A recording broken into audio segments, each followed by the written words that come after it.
Good morning. It's the Monday Morning Show. Today on the show, we have a very special guest. He's the head writer for the TV show Conan and the author of the book, The Astounding Misadventures of Rory Collins. Ladies and gentlemen, comedian Brian Kiley. Brian, how's it going? Good. How are you, Sean? Good. Thanks for coming on the show. Sure. I'm actually just the head monologue writer. I don't want to get fired for inflating my resume. Okay, head monologue writer. Sure. All right, sorry about that. No, that's all right. All right, so I got a chance to read a few chapters of your book, and I want to ask you a few questions about it later in the show. Sure. First, I want to just ask you, what was it like growing up in Newton? You grew up in Newton, Mass? I did. I grew up in Newton, Mass, and I don't know. I feel like I had sort of a normal suburban Boston childhood to some extent, you know. Yeah. I'm sorry? I was going to say, did you always want to be a comedian when you were young?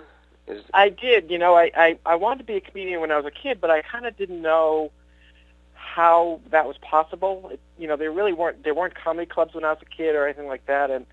But I did watch the Dick Van Dyke Show, and he was a comedy writer, and I thought, well, I knew at least that sitcoms and TV shows had comedy writers. So I thought, well, at least I could, when I was, say, 12 or 13, I kind of thought, well, at least I could be a comedy writer. Yeah.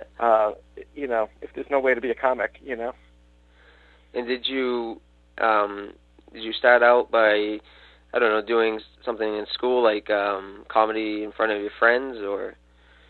Well, other than just kind of joking around with my friends, but I did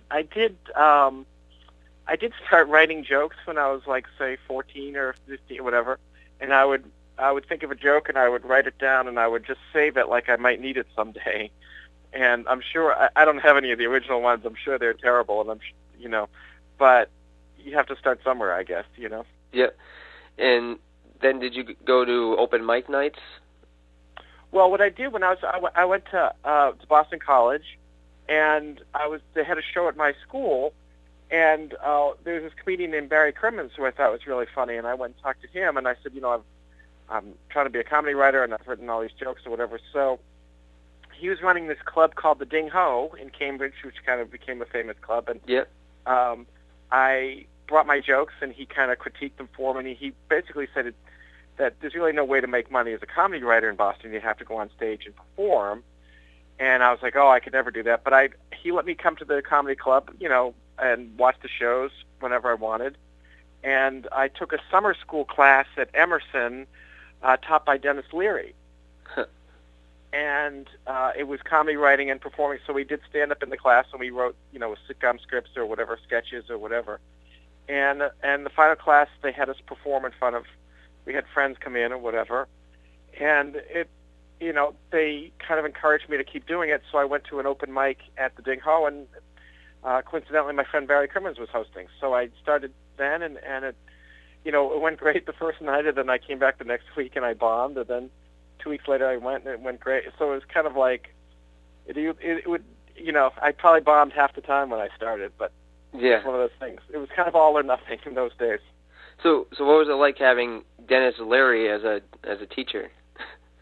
Well, the class, it was kind of, I went to BC where, I had priests and, Jesuits who were my teachers. Yeah. And then you go there, and like the last class, people brought, they brought beer in, and people are smoking pot and whatever. I'm like, what?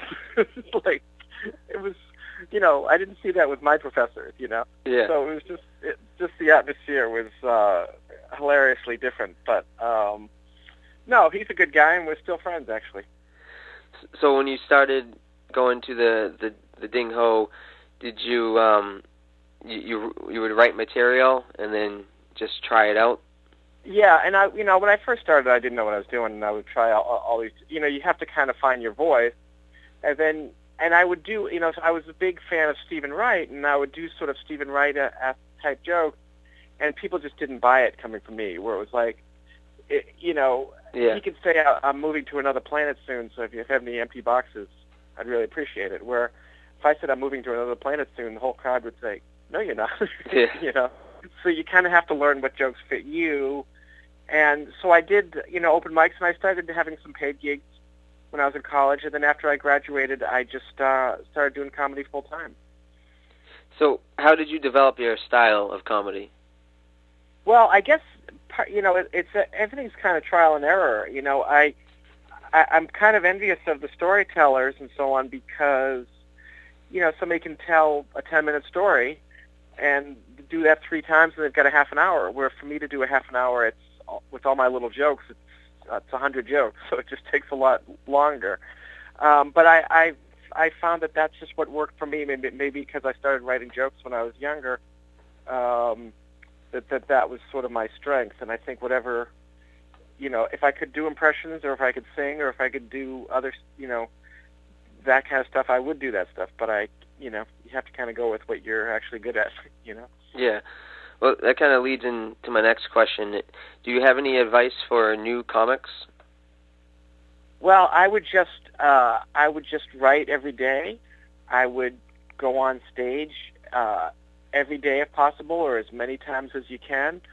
Sometimes you might have to move to a city where there's enough stage times. So you could be a hilarious person, but if you're living in Bangor, Maine, you just might not be able to get on stage very often, So if you can move to a city where you can get a lot of stage time and get on as much as possible and write as much as possible during the day, I guess. Yep. Okay, so how did you become a writer for Conan? Well, in the old days when I used to write a lot of topical jokes in my act, and I'd read the newspapers and I would write jokes from that and so on. So, when I did 45 minutes, I would say about 25 minutes of it would be stuff that was in the news. So the Conan show started, and a couple of Boston comics I knew. There was Louis C.K. and Tom Agna and Chuck Sklar.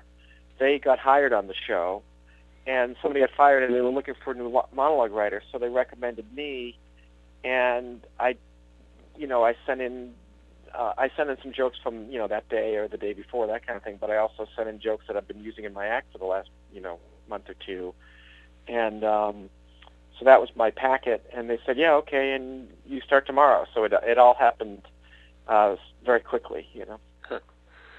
So now Conan is on 4 nights a week. Is it hard to come up with that much material? Well, we were on 5 nights a week, so it's actually having an extra day really does help. And also I think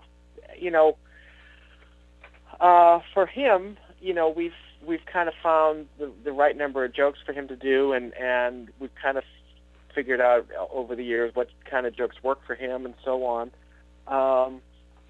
So this, the election years are easy.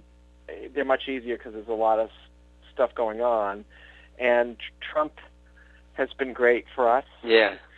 So, yeah. So I think sometimes when it's not an election year, and if there's not a lot of stuff going on, or if there's a lot of tragedy in the news or something, that makes it tough for us. But the campaign years are always easier for us, I'd say.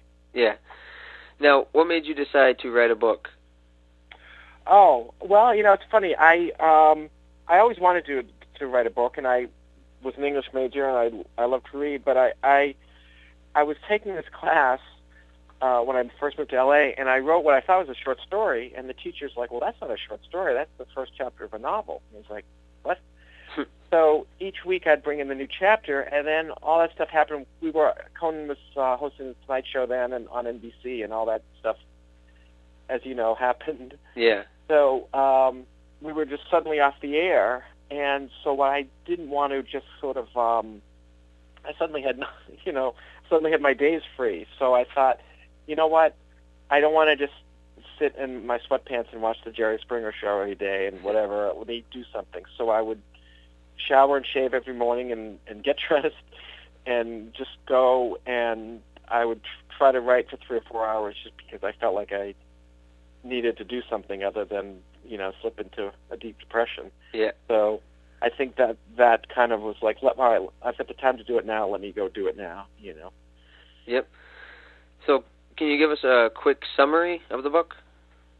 Well, it's a guy with he's just a kind of a horrendous childhood, and he's got a very domineering mother who's really insane, and then he's just trying to be normal, and then he goes to college and he ends up hooking up with a very domineering woman. Like, he kind of can't escape his past in a way, as much as it's this poor guy's struggle to try to be normal. Yeah.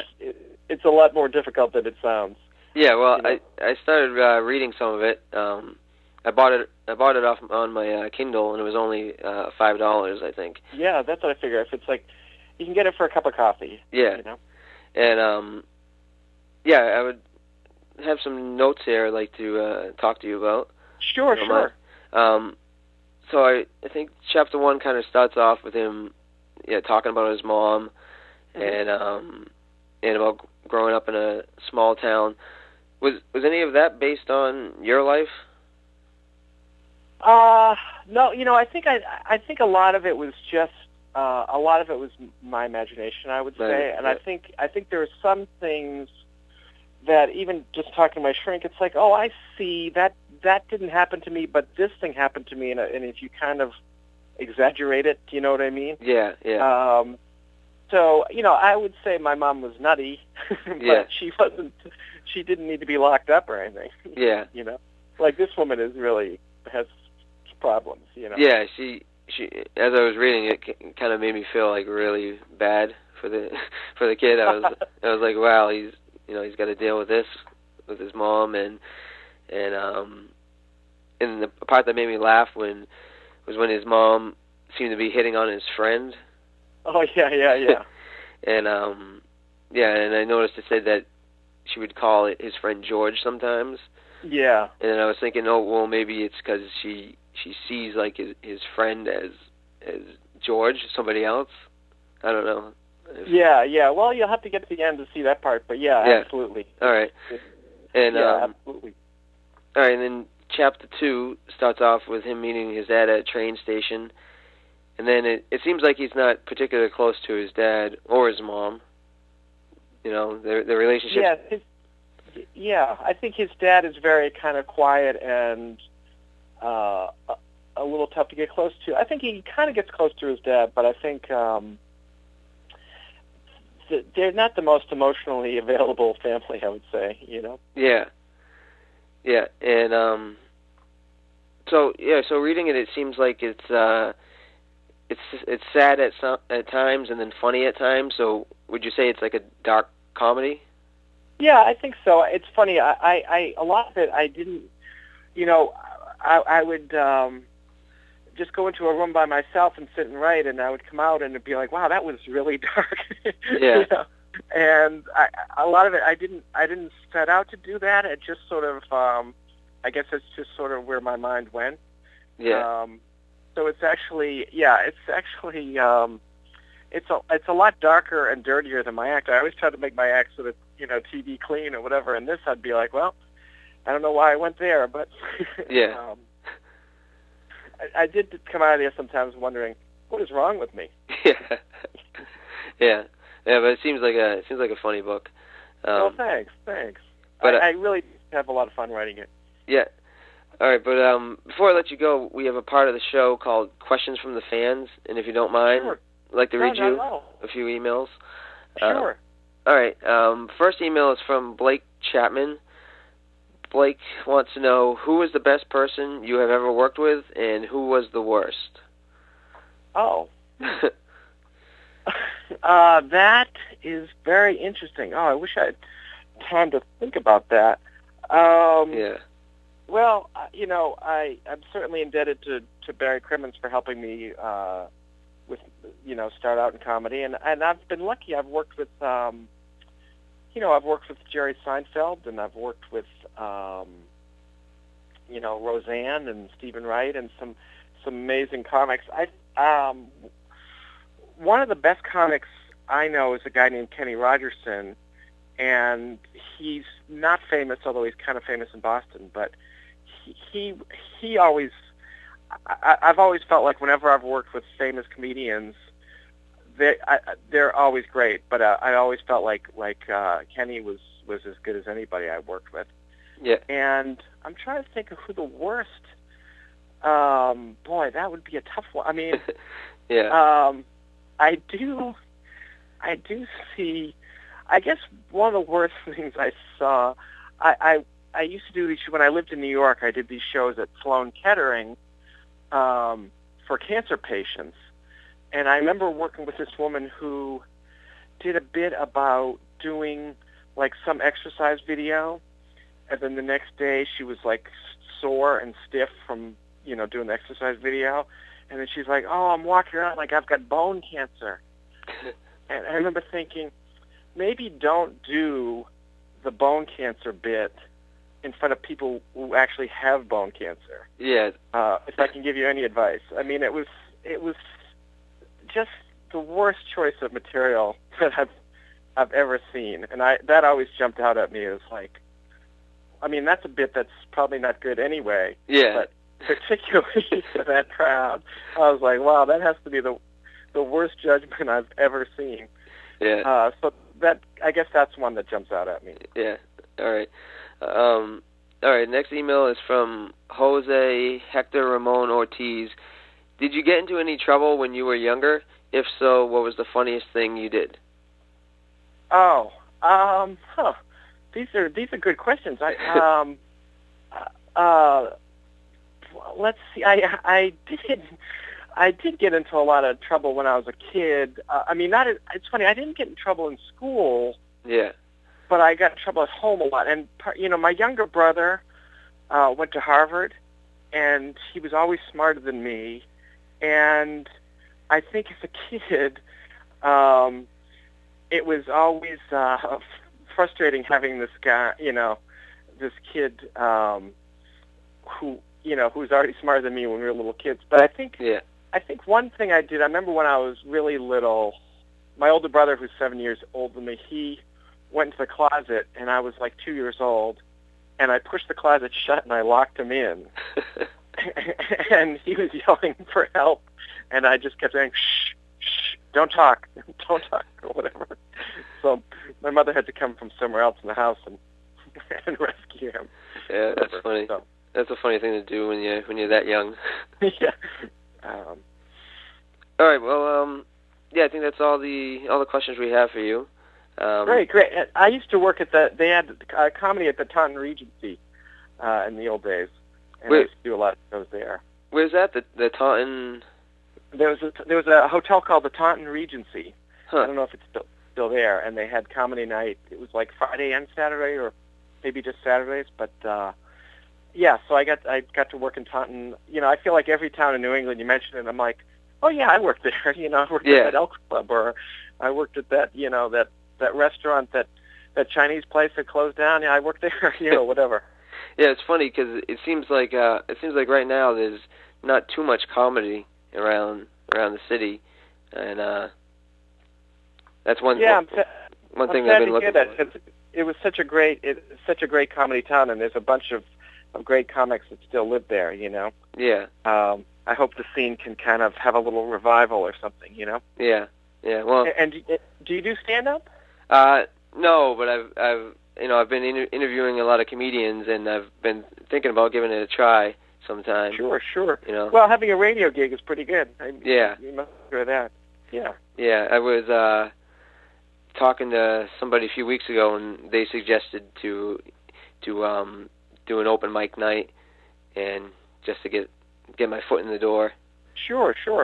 So yeah, I might give it a try. Just gotta get over the nerves, I guess. Oh yeah. It's so nerve-wracking. When I first started, when I was in college, I was I would do the Ding Ho. I would do Lenny Clark's show on Wednesdays, and every Tuesday at noon, I'd get a knot in my stomach that lasted for a day and a half. And I remember one day there was a Monday holiday, so I'm having lunch, and I got that knot in my stomach, and I thought, well, today's only Monday. And then I realized, oh no, it is Tuesday. Like my body knew when to get the knot in the stomach before I did. That's weird. Yeah. So yeah, it is a little scary, but at first, sure. Yeah. So how did you go on stage for the first time? You just were able to go out there? Yeah, I was so nervous, and it really was. It took me years to get over the nerves, and I think part of it is just doing it and doing it and doing it. And you know, once you put yourself in that situation just so many times, and also when you have, you know, when you've had those bad experiences, you kind of go, well, that was terrible, but I lived through it. You know what I mean? Like I dealt with it. So you kind of go, okay, what's the worst that can happen? If I bomb, I've bombed before. You know? Yeah. So slowly but surely you, and every once in a while you still get a little bit of the nerves. You know, I worked with this comic the other night who's great, and he was saying every 20 shows he gets really nervous before them for no reason. So it never totally leaves you, but just got to go out there, I guess. And... Yeah, but also, you know what? The nerves actually help you. If you have no nervous energy or whatever, if you have no butterflies, then you can just be very flat. And you need to have, like they say with bullfighters, it's good to be a little bit nervous. If you're not nervous at all, that's not good. And if you're terrified, that's also not good. So yeah. You want to find that sweet spot in the middle. Yeah. Okay. Well, where can people go to get a copy of your book? I know they can go to Amazon. I know that. Yeah, they can go to Amazon. Absolutely, it's only $5 on Amazon, so that's a pretty sweet deal. Yep. And people can go to. You have a website? I do. You can go to briankiley.com, and it gives you where I'm performing, and you know, there's always links to YouTube and, you know, some sets from Letterman or whatever. So, yeah, everything's out on the web these days, whether you would like it or not. Yeah. All right, well, thanks for coming on the show. Really appreciate it. Sure, Sean, thanks so much. Thanks for having me. Yeah, and hopefully we can talk to you again sometime. Absolutely. All right, buddy. Talk to you soon. All right, bye. Bye.